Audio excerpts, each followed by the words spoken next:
This is the roll call. I'm Will. I'm dying. I'm Danny. And we're doing Alien Covenant today. Phil can't make it. He slipped into a wormhole and found himself in 13th century England. So he's helping Robin Hood and all of them. And his merry men. Be merry and such. Alright, gentlemen, what'd you think? It's pretty good. Yeah. I liked it. I thought it was amazing. I'm absolutely blown away. This is the first good Alien movie that's been made since I was born. Yeah. Yeah, like I'm not really like a big Alien fan, but I feel like the movie went by crazy fast. Yeah. Because there wasn't any like dead time, you know? It was kind of like... Yeah, once it starts, it was just like, goes. oh. Oh my god, it's so graphic. It's very graphic. Yeah. The one that comes out of the dude's mouth. Yeah. Oh. And like, his head just kind of like a can just kind of like pops open. I liked that it could have easily just tried to like copy the first movie, and it kind of pays homage to the first movie and like the final battle basically, but it didn't copy the first movie at all. It tried its own new things and had like new monsters and new like ideas. I actually liked that it didn't just be like basically a cheap reboot in a sense. It looked like just a clone of the original, like a crew stuck in space, an alien on the ship, and that's the movie. And shower sex. It just looked like there was going to be some like tween drama with an alien on a spaceship. They never even hinted at they were going to be going to a planet, because the movie mostly takes place on the planet. Yeah. It's only like the last 20 minutes on the ship. The rest of it, they're nowhere near the ship. So it's like a whole different ball game. And there's more than one alien running around. And it's not baby even... ones are cute. Yeah. They were cute until they grew like crazy fast. Did you notice how fast it was growing too? Yeah. It filled in the gaps between Prometheus. Which I still hate. Yeah, it's alright. Now it's entirely pointless.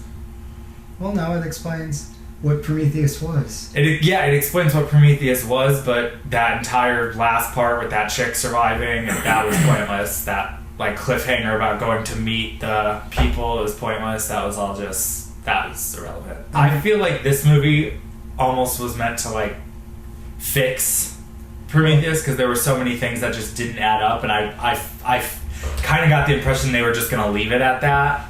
And then I felt like this one, they were like, oh fuck, how can we like actually make it so we didn't actually contradict the movies? Yeah. And this was like a very convoluted way to actually make it so Prometheus wasn't wrong, in a sense, in the like universe of the movies. Yeah. But yeah, no, that's true. It at least succeeded. Yeah, it really did. It's the first good Alien since Aliens. Yeah. And that what came out the year before I was born. So this is the first good Alien I've ever seen, and I've seen every one of them right when they came out. Every one of them I've hoped is going to be this great movie, and maybe it's like this one. Maybe. Yeah, and it's like Alien versus Predator looked promising, and then not so much. And then Requiem was like, oh shit, it's on Earth. The aliens are going to get loose in the city. This is going to be crazy. And no, not so much. I really liked the like proto-xenomorph, I guess you could call it. The fact that it wasn't quite there. It was like that weird like albino looking thing. And I really liked, like I said, this movie tried new stuff, like that corn maze shootout was awesome.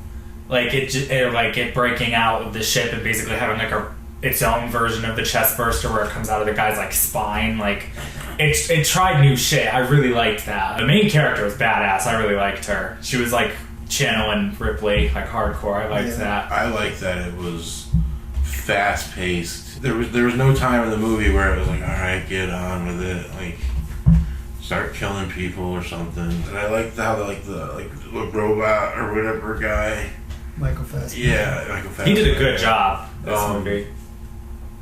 At the end, spit out those like little alien eggs. That was weird. Like I thought he was like an incubator, like hatching them in his belly, and then you pointed out that he was a robot, so he probably just like found a bunch of eggs and fucking just like horsed them down real quick, and then when no one was looking, he like, we shall live again, and then like threw them back up. And like you said, they have to get an alien on the ship, so Yeah, now there's multiple. I like the alien in this. It felt more like a juvenile alien, like Yeah. you know what I mean? Yeah, like he more. says, I'm gonna kill everything. Like the alien in the first movie was alive for a while before More it's- refined. Yeah, this one burst out of the chest and immediately started killing. I didn't like how this movie sort of to just like up the stakes had like more characters who only existed to die. Like obviously it's an alien movie, we know there's only going to be like one or two people who make it out, but like there were just so many faces that like it's like, wait, who are you again? I did like like I thought like the first scene in the movie where they wake up in the pods, I thought there were like 6 of them. And then randomly in the next scene there's like 10 of them, and then in the next scene there's like 40 of them, and then there's like 6 of them, and then there's 2 of them left. It's like, wait, what? There weren't like 40, it was like 12. There were a lot of guys. They filled up that. In the beginning, like right when it started, he was like, like what did he say? He's like, we lost 1 crew member, 15 of these guys, and 1,000 citizens or some shit. Yeah. Everybody's crowds. But I felt like that was all just to like, agree with you, I felt like that was just to raise the stakes. Like the first movie is always going to be my favorite alien movie, and there's what, 6 crew members? Yeah, but the second movie is the next best, and the Marines are like twice as many. They go in there and they all get wiped out. When they get down to the reactor, most of them just are like, we lost the pwn, we lost the so-and-so, we lost so-and-so. And it's like, you're meant to get the fact that there's 14 people on this crew. One of them just wiped out half of them. Because just like in Aliens, it went from like 15 people down to like 6 in a matter of minutes. But then those 6 stayed, So like you actually cared when they died. Again, just like Aliens. Aliens, they cut the Marines in half. No, that's my point about Aliens. It's like they kill them, like they cut it in half, and then there's like a lag sort of where it's like you care for the survivors and you actually care when they die. So it's like kind of hit or miss. I mean, this one was really fast paced, which I do like, but it kind of was at the expense of like caring about who died, Yeah, it's hard to get emotionally exactly. So it's like you either have like a really fast paced movie where you don't give a shit, or you have like a bit of a lag in between where you can like bond to the characters, and then you get like really upset when they die. Like in Aliens, I actually was like upset when characters died. I think it would have been a better movie if it was like a little... To me, it felt like the stakes were higher. There's a group of 15 people who are in charge of basically transporting the entire human race. 2,000 cryogenically frozen embryos, 750 actually just straight up frozen humans. So it makes sense to me that there'd be a big crew to maintain all of that, because that's a lot of pressure. Like for there to be like 6 people, that just is counterproductive.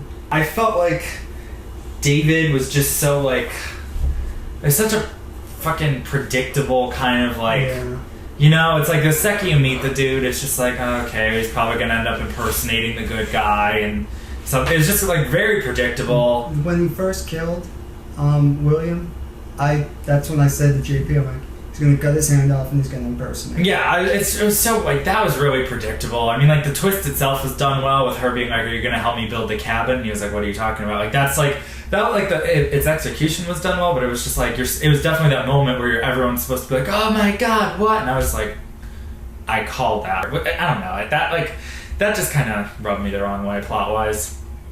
Like, I don't know. Anything else? No one likes being rubbed the wrong way. Yeah, I like being rubbed. Yeah, the right you're a little whore, so. I don't really have any major complaints because I don't have any. Oh, you know what I mean? I never saw Prometheus. I never saw. Danny and I are obsessed with Alien. Hence the sideshow statue. collectible. Alien is one of my all-time favorite horror movies. Aliens is one of my all-time favorite action movies. I don't really have any complaints.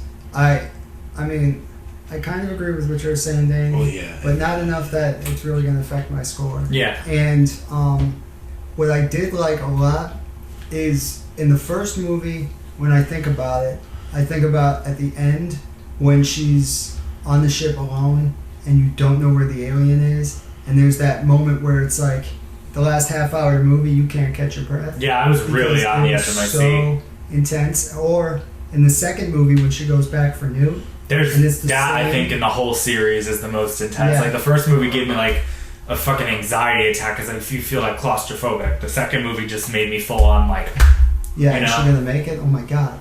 And then this one, I think it holds its own. It definitely holds its own in comparison to those moments. And, you know, there's parts where it kept that anxiety from those movies going for a lot longer. I had, while the other movies did it better because of, you know, the time and just the craft put into it back then, this one definitely did a good job of sustaining it longer than just a half hour at the end of the movie. The intensity was there for, you know, the last hour and 15 minutes was just like, oh my god, oh my god, oh my god. I don't know, I was edge of my seat. So fucking good. I'm gonna give it a 9. damn. Yeah, I absolutely fucking love this movie. Again, this is probably like the Power Rangers for me, which is I was just expecting so much shit. In my life, I have seen nothing but bad alien movie after bad alien movie. And I think because I went into this expecting a, you know, oh, they're on a ship, an alien's gonna get onto it, they're gonna be trapped on a ship, it's gonna pick them off one by one, then she's gonna escape, and that's gonna be the movie. And just the fact that they switched it up and made them on a planet and explained a lot and made Prometheus make more sense than it did. And I don't know, I really like this movie. I'm gonna give it an 8.25. Just because it was good. It was badass. I'm going to give it an 8. Yeah, 8 out of 10. I really liked it. And I kind of just want to pretend the third and the fourth movie never happened, so now I can kind of be like, what are you talking about? This is the third Alien movie. It's a prequel. I don't know what we're going to do next I week. don't either. There's something. We'll find a movie. It'll be a surprise. Stay tuned for the shocking next chapter in the roll call. I am Will. JP. I'm Danny. And this has been the roll call. Deuces.